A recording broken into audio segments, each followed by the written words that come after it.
You have migraine glasses on, but you don't have a migraine, or you have one every day? I have one every day, yeah. It's pretty cool. They're very lovely green glasses. Yeah, they're pretty beautiful, yeah. They are. Just like you.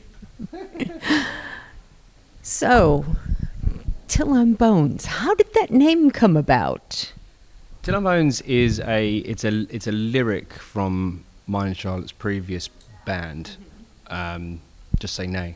And when we were forming this band, we wanted, we thought it'd be cool to kind of bridge the gap a little bit. And it's a chorus line from the last track of the Just Say Nay album, and it kind of summed up what we wanted to kind of do with this band quite well, like the rest of that lyric. I think it's actually the last lyric on the whole album. I think like Till I'm Bones are like the last words spoken on the end of that track.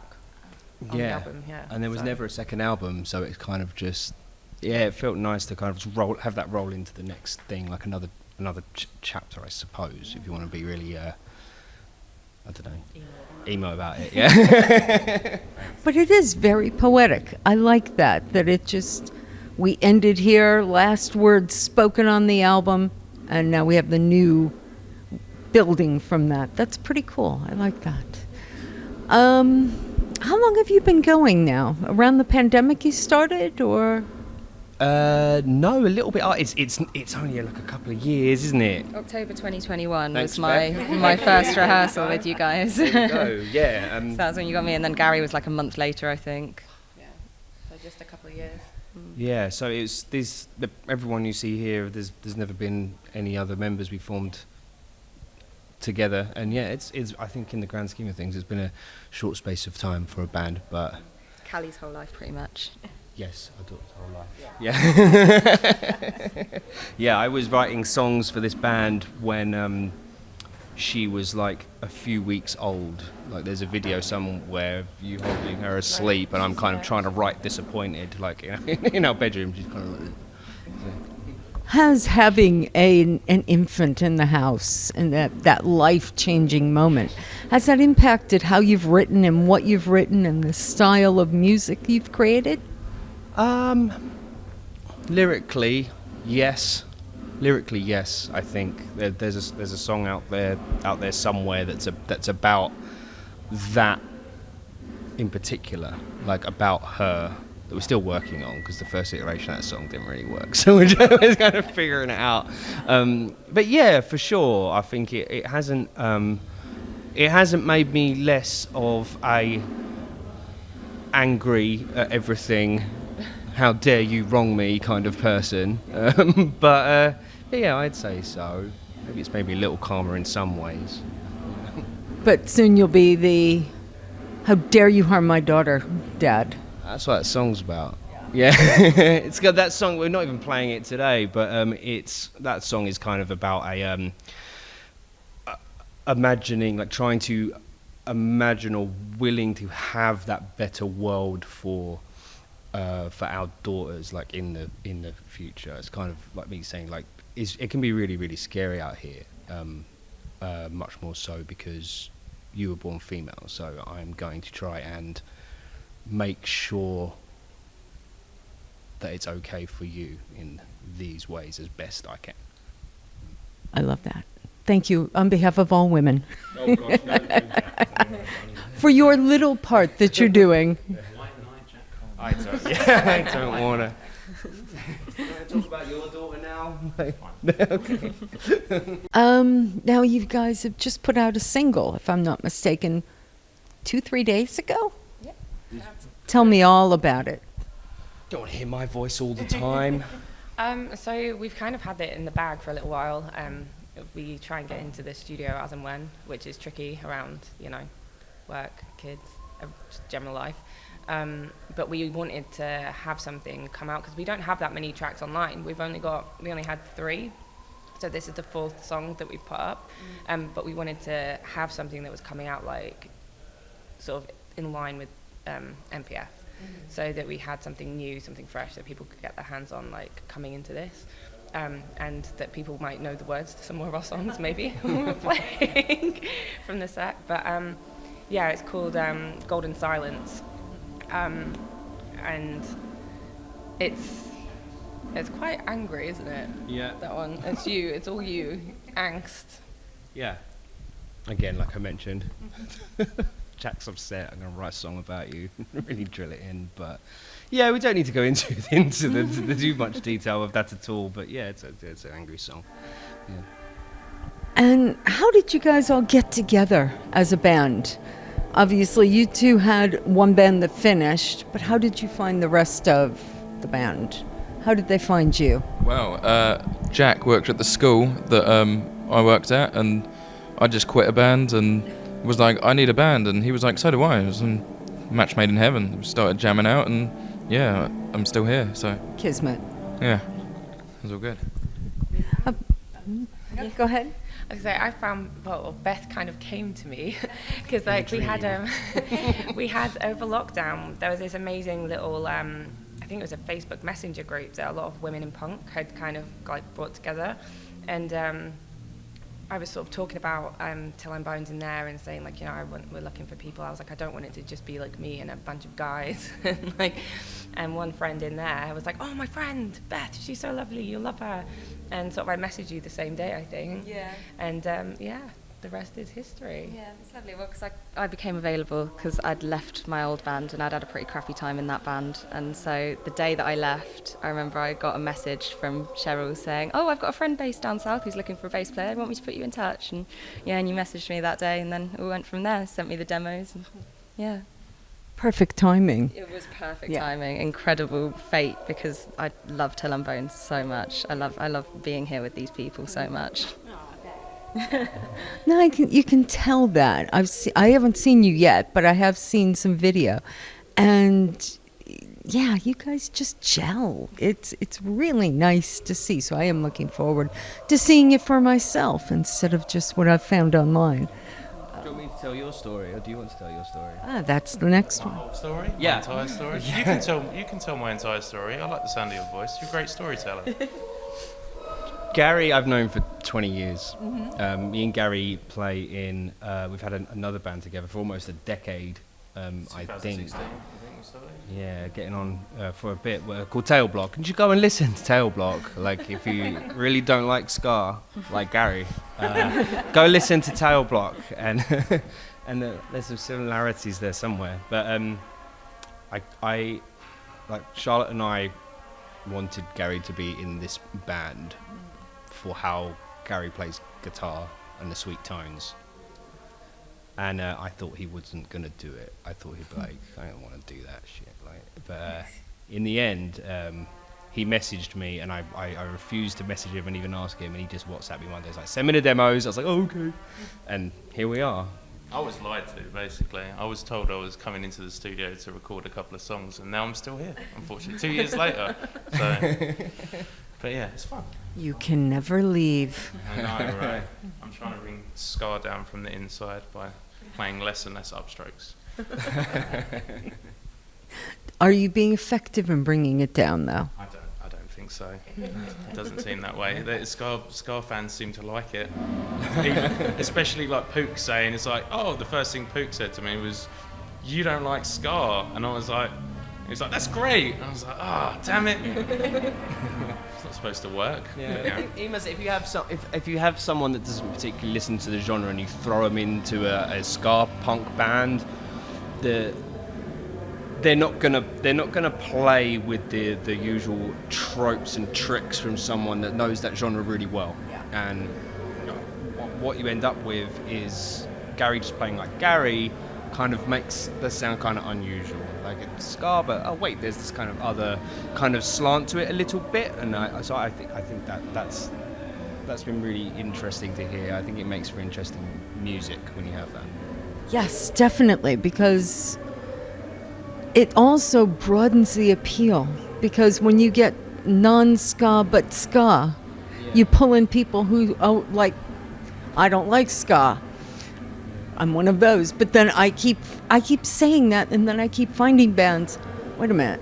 I really enjoyed that, and they were a ska punk band. What's happening here? And that's how you pull people in. It's just writing really good music with a different twist. And someone said, I find it harder and harder to even describe Till On Bones as ska punk. Someone said a couple of months ago that we were schemo. Was it Paul? Ska emo. I think I was like, okay. Beth's dad called us scrunge. Someone said scrunge. Someone said scrungy as well. I was like, okay, that's cool. did your dad say scrunch? Yeah, I think so. Yeah.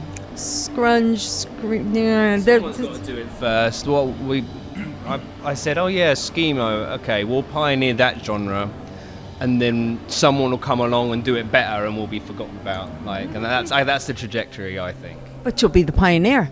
Yeah, for a bit, but it will be people like, oh well, didn't you know Till in like 30 years? Didn't Till and Bones actually did it first? Like, who? And it will be this really niche thing. That's my hope.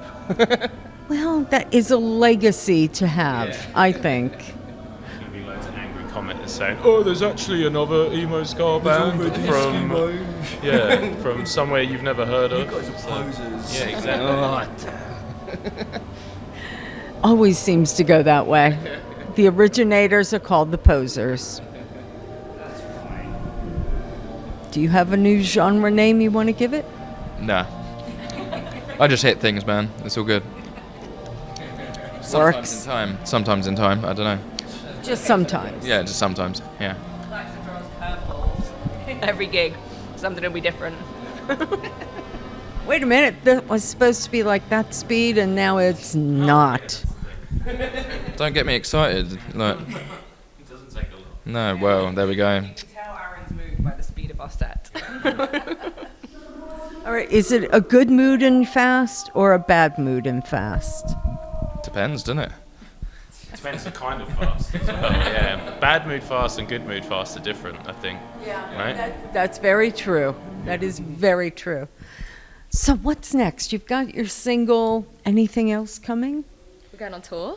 Yeah. We've got a little tour coming up with JB Conspiracy and Codename Colin and Andy B in the World and Common Sense Kid. Yeah. Is that everyone? That's everyone. Yep, and so we've got 6 dates doing that, which is going to be really fun. We're doing Reading, Norwich, Blackpool, and then we're doing, Bristol, Salisbury, Hastings. Yeah, I'm really excited about that. That sounds like a really good tour. Yeah, Yeah. so we're really excited about that. And then cracking on with the album and getting the album finished, isn't it? Yes. That's the plan. I didn't sign up for this. Oh yeah, we're going away for a bit next week. yeah. Conspiracy. Oh, is that? Oh, damn. Okay. All right. Yeah. Okay. First I'm hearing of it. You'll be fine. Just show up and they'll move you along in every which way. And if people want to buy anything of yours, where do they go? They can get all kinds of merchandise from Hawker if they want to. It's all linked on our social media. Yeah, and I think there's a little bit on Bandcamp and things like that. Or just send them a message. Send us a message. I want to get this. Well, okay. And we'll put some social medias here so that you can find things these lovely people are making and buy it. Is there anything you're really looking forward to for the last day of the Manchester Punk Festival, except for your own set? I'm not looking forward to that. The lineup on this stage today is chaos. It's really good. It's great to be put in amongst all the bands that are on this stage. So after our set, the rest of today and the bands that are playing, a lot of them are our friends, and it's rad to be involved in that lineup today. So that's wicked. And I've had a great time hanging out with Catbite for a little while because they're the best. They're so cute. Pretty sure they invented ska and brought it to the UK. I read online somewhere that they invented ska. Catbite. They did invent ska. I looked. Yeah. Imagine having to play a ska set after Catbite. I just wouldn't. Yeah. I'd leave. And on the stage that... Well, no, I mean, we are, technically. I know it's a whole day later, but people will remember how good that was. That was. Why are you doing Gary. this? Yeah. What's your problem? Just making sure you're nice and full of doubt and dread before you play. Cause, So we're a schemo band. yeah, like feeding off the dread of the band. fear. Yeah. But yeah, and also Trip Sum last night was here, so that's another thing to... They got me actually really stoked to play. Did it? Yeah, imagine that. I was like, oh, yeah, that's cool. You know, see your nephews up there playing, and, you know. So, I wasn't excited this whole time, finally, now. Trip Sun brought out. Trip Sum, yeah. Man, I had to shake those guys Made by this the old hand. emo bitch cry. I did legitimately cry. You missed the end of me, like, Johnny was like, are you okay? I was like, so, yeah. It was good. That's the sign of a good gig. Oh, for sure. Yeah. Brings you to tears. Yes. It was very good. All right. Well, I want to thank you all for taking the time this morning. Day 3 of the Manchester Punk Festival met at noon with the time change. Wow. Guys, you're professionals. You got up early and got over here. Thank you. Thank you. Thank you very much. Thank you for having us. Thank you. Yay.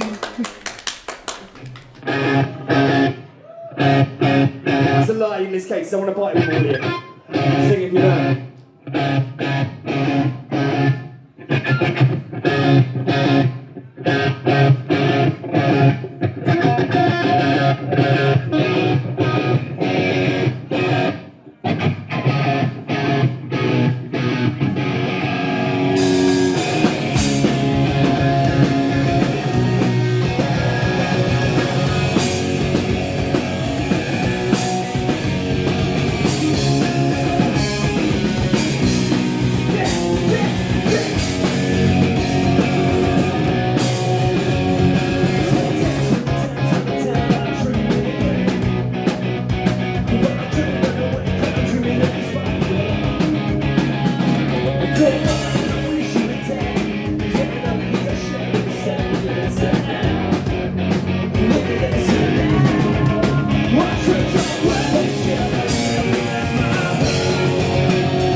Thank